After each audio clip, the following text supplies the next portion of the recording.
शेतकरी मित्र नमस्कार. या ठिकाणी आपली मल्चिंग पेपरला होल पाडण्याचं काम या ठिकाणी चालू आहे. अशा प्रकारे आपण जुगाड पद्धतीनं होल पाडण्यासाठी एक जुगाड बनवलेला आहे, बघू शकता. अशा प्रकारे एक लोखंडी पाईप 2 इंचीवाला आणि त्याला एक अशी रॉड आपण बसवून घेतलेला आहे, बघू शकता.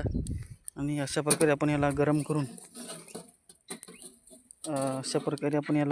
अशा प्रकारे याला आपण गरम करून होल पाडण्याचं काम चालू आहे. या ठिकाणी बघू शकता आपण 1 फुटाच्या अंतराने मल्चिंग पेपरवर होल पाडण्याचं काम करत आहे, बघू शकता. या ठिकाणी आपण टमाटोची लागवड करणार आहे. मित्रांनो या ठिकाणी बघू शकता झिगझॅग पद्धतीने 1 फूट ते 6 फूट अशा अंतराने आपण होल पाडण्याचं काम या ठिकाणी केलेलं आहे, बघू शकता.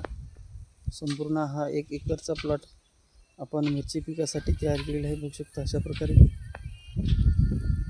आणि मित्रांनो या ठिकाणी आपण या कॉकपासून या साईडला आपण 1 एकरचा टोमॅटोचा प्लॉट करणार आहे, बघू शकता. अशा प्रकारे आपण मल्चिंग पेपर अंथरून तयार केलेला आहे आणि आज होल पाडण्याचं काम या ठिकाणी पूर्ण होत आहे, बघू शकता.